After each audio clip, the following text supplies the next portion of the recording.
What if I told you that one of the most powerful women in the entire Trump administration, the person responsible for sealing the southern border, for commanding the Department of Homeland Security, for overseeing immigration enforcement across the entire United States of America, was removed from her position in the most politically cowardly way imaginable? Not a resignation, not a scandal caught on camera, not a hearing that ended badly. She was quietly pushed aside, handed a brand new title that nobody had ever heard of before, for a role that the White House literally admitted they hadn't even defined yet. And the mainstream media moved on within 48 hours like it never happened. Her name is Kristi Noem. And what just went down inside the Trump administration is one of the most revealing stories about power, loyalty, political survival, and the brutal behind-the-scenes reality of Washington, D.C. that you are going to hear all year. And look, if nobody in your life is telling you any of this, that is exactly why this channel exists. Hit subscribe right now so you never miss what they don't want you to know. This is Senate Decoded. We break down the things that actually matter. And today, we're going deep. Let's start with some context, because this story didn't begin when Trump posted on Truth Social. It's been building for months. Kristi Noem was supposed to be a star. She came in as the Secretary of Homeland Security, riding a wave of credibility, a two-term governor of South Dakota, a former congresswoman with 8 years of experience on Capitol Hill, a loyal Trump supporter from the early days, and a woman who had carefully positioned herself as the face of tough, no-nonsense conservative leadership. She was articulate, she was telegenic, she was battle-tested. And when Trump tapped her to lead DHS, the conservative base was excited. Here, finally, was someone who could actually get the job done. DHS isn't some minor cabinet post. It's one of the most consequential departments in the federal government. It oversees U.S. Customs and Border Protection. It runs Immigration and Customs Enforcement, ICE. It controls the Transportation Security Administration, FEMA, the Coast Guard, the Secret Service, and U.S. Citizenship and Immigration Services. We're talking about hundreds of thousands of employees, billions of dollars in annual budget. The agency literally responsible for deciding who gets to be in this country and who doesn't. And in the current political moment, with immigration as arguably the single most defining issue of the Trump presidency, being the Secretary of Homeland Security was one of the most important jobs in Washington. Full stop. So what went wrong? The early signs weren't obvious to the public. But inside Washington, people were talking. There were reports of internal clashes, staff friction, the kind of management drama that tends to snowball fast when you're running a department with that many moving parts and that many powerful personalities. And then came the congressional hearings. Now, congressional hearings are a fact of life for cabinet secretaries. You go in, you sit at the long table, you field questions from members of Congress, and you defend the administration's policies. Most experienced officials treat it like a chess match. You answer what you have to answer, you deflect what you can deflect, and you walk out with your credibility intact. That did not happen for Kristi Noem. Not once, but twice. She appeared before Congress and faced pointed, uncomfortable questions. And here's the part that should really make you sit up straight, not just from Democrats, Republicans, members of her own party, conservative lawmakers who, under normal circumstances, would have been her natural defenders, pressed her over what they described as leadership missteps. When members of your own party are publicly questioning you in a televised hearing, that is not just a bad news cycle. That is a warning shot. And it appears that warning shot was heard all the way to the Oval Office. Let's talk about one of the specific controversies, because this one is particularly jaw-dropping and it deserves a moment of focus. $200 million. That's the price tag on a public relations and advertising campaign that exploded into controversy under Noem's watch at DHS. $200 million of taxpayer money for an ad campaign at a time when the administration was cutting federal spending everywhere you looked, when workers were being laid off, when programs were being gutted. $200 million was reportedly flowing toward an advertising initiative that critics, including members of the president's own party, found impossible to justify.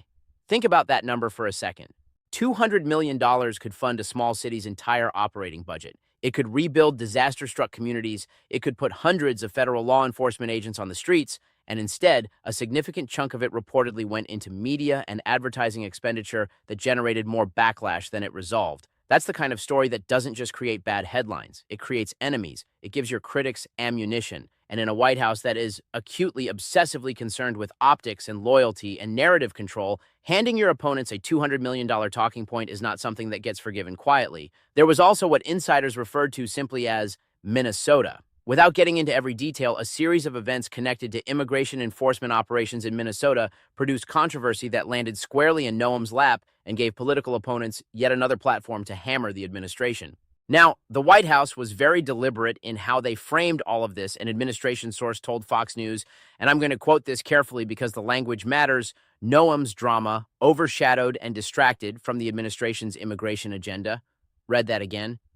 Not that she failed the mission, not that the policy was wrong, not that her goals were bad. The criticism was that her drama distracted from their wins.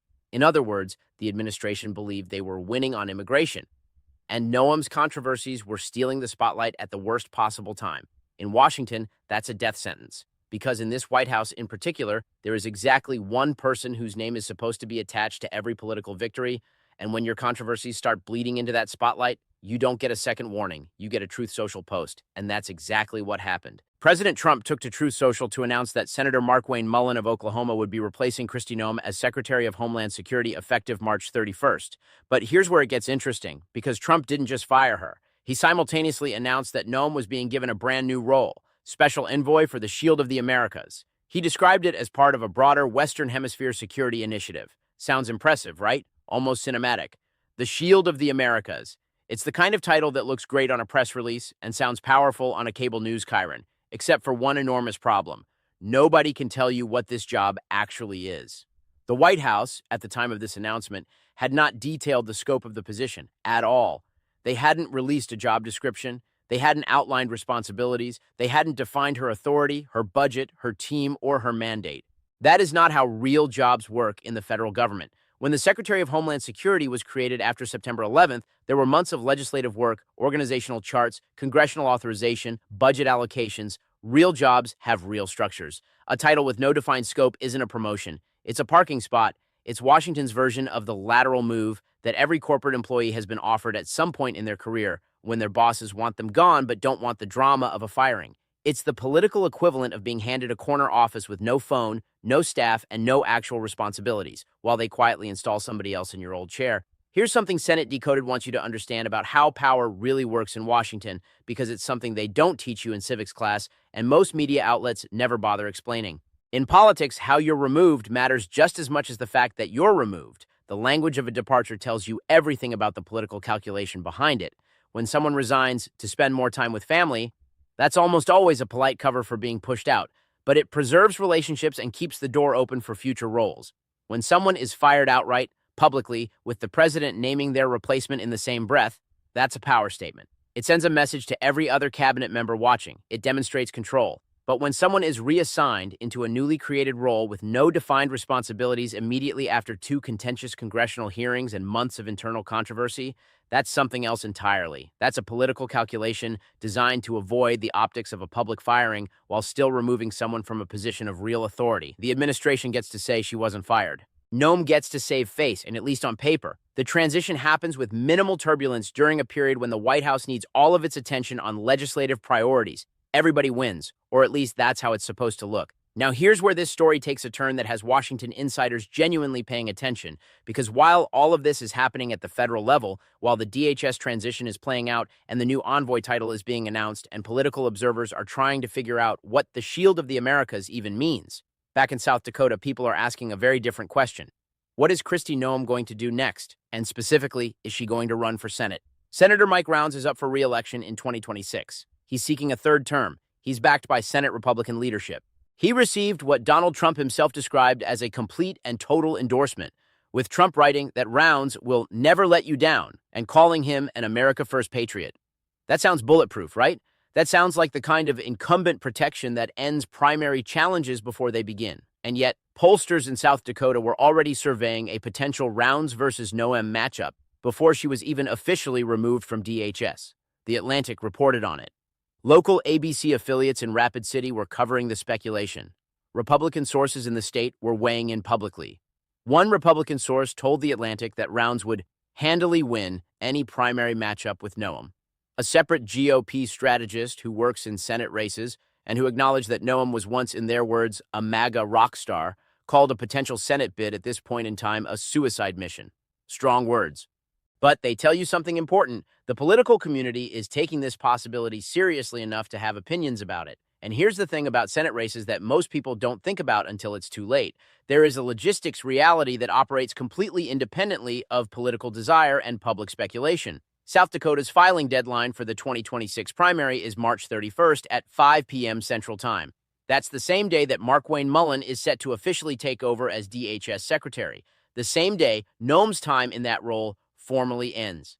If Kristi Noem wants to challenge Mike Rounds in a primary, she has roughly 3 weeks from the announcement of her departure to gather approximately 2,200 petition signatures to qualify for the June 2nd primary, 2,200 signatures in 3 weeks. That might sound manageable for someone with Noem's statewide name recognition and existing political network. She served 8 years in Congress representing South Dakota. She won 2 terms as governor. She has allies, donors, and ground-level supporters across the state.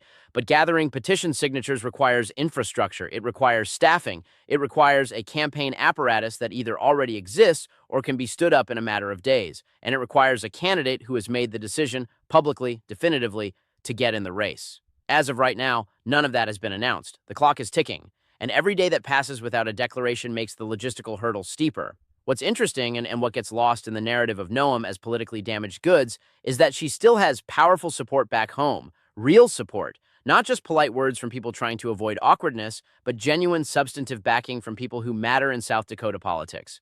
Governor Larry Roden, who succeeded Noem and Pierre, came out publicly in her defense after the DHS announcement. He called her a dear friend and the toughest person I know. He specifically praised her work with DHS to make South Dakota one of the first states in the country to enter what's known as a 287G agreement, a formal arrangement that allows state-level law enforcement to partner with immigration and customs enforcement on federal immigration operations. Under that agreement, the South Dakota Highway Patrol has been authorized to assist with immigration enforcement. National Guard personnel have been brought in to support administrative functions. It's exactly the kind of state-federal cooperation that the conservative base in South Dakota has demanded, and here's why that matters. Governor Roden isn't just offering kind words. He's implicitly reminding South Dakota Republicans of something that could matter enormously in a primary.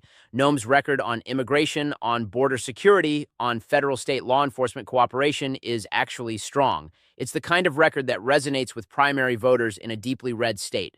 The political obituaries being written right now may be premature. Let's zoom out for a second because there's a bigger picture here that goes beyond South Dakota and beyond Kristi Noem specifically. The United States Senate is currently under Republican control, but Senate majorities are fragile things. They shift with elections. They shift with retirements and unexpected vacancies and primary upsets. Every seat matters, and every primary race has the potential to either strengthen or fracture party unity heading into a general election.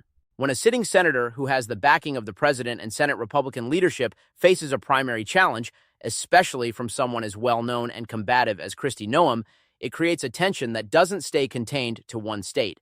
It forces other senators to pick sides, at least privately. It consumes party resources that could otherwise be deployed against Democratic opponents. It creates news cycles that distract from legislative priorities. And if the challenge fails, if Noem runs and loses, it potentially weakens both candidates going forward. On the other hand, if Noem somehow unseated Rounds in a primary, it would send shockwaves through the entire Republican Senate caucus. It would signal that no incumbent is truly safe. It would demonstrate that proximity to Trump can be weaponized against even endorsed incumbents if the challenger is compelling enough. And it would raise serious questions about the durability of a presidential endorsement in an era of intensely personal political loyalties. The stakes here are not small. They ripple outward in ways that affect the entire balance of power in Washington. But here's the most important layer of this entire story, the one that goes beyond Noem and Rounds and South Dakota and Senate math, the one that tells you something fundamental about how power operates right now in American politics. Nobody in Trump's inner circle is untouchable. That's the lesson. That is what we should all take away from watching one of the administration's most prominent figures, a former governor, a former congresswoman, someone who had actively cultivated her relationship with the president for years, get quietly moved off the chessboard in a Truth Social post. It doesn't matter how loyal you've been. It doesn't matter how many cameras you've stood in front of defending the administration's agenda. It doesn't matter how much political capital you've accumulated over nearly 2 decades of public service. If your controversies create more noise than your wins, you become a liability. And liabilities get managed. This is not a partisan observation. It's simply the operational reality of how this White House functions. And Kristi Noem, who understood the rules of this game, who played it for years, still ended up holding a title with no defined scope. So where does all of this go from here? Let's think through the realistic scenarios. Scenario 1, Noem accepts the envoy role, focuses on whatever the White House eventually defines as the shield of the Americas, stays out of the Senate race, and spends the next several years quietly rebuilding her standing outside of the daily media glare. She's still relatively young in political terms. A strategic retreat now could position her for future opportunities, a Senate run in a different cycle, a return to the cabinet, or another shot at higher office down the road. Scenario 2, Nome files in South Dakota. She gathers the signatures. She enters the primary, forces rounds into a costly and distracting primary fight, and either pulls off one of the bigger upsets in recent Senate history or loses and removes herself from the playing field for the foreseeable future. Scenario 3, the March 31st deadline passes. No filing. The speculation dies. Nome quietly occupies her new envoy role, waiting for the White House to define it, waiting for a moment when the political environment might be more favorable. Any of these three outcomes is plausible. And the one that actually materializes will tell us an enormous amount, not just about Kristi Noem, but about the state of the Republican Party and the political geography of the American West heading into a consequential election cycle. If you want to stay ahead of this story, if you want to understand what's really happening before the cable news networks catch up, here are the specific things to watch in the coming days. First, watch for any public statement from Noem about her political future. The language she uses will be deliberate, every word chosen carefully. If she starts talking about South Dakota, about her roots, about public service, and that's the language of someone laying groundwork for a campaign. Second, watch the South Dakota polling. If additional surveys show a competitive Rounds-Nome matchup, that changes the calculus for potential donors, campaign staff, and allies who might be sitting on the fence. Third, watch what happens to the special envoy role. Does the White House give it substance? A budget? A real mandate? Defined responsibilities? Or does it remain exactly what it looks like right now? A dignified parking spot designed to keep a politically complicated figure occupied and off the front pages? The answer to that question will tell you everything about how much political capital Noem actually has left inside this administration. Fourth, and most importantly, watch the March 31st deadline.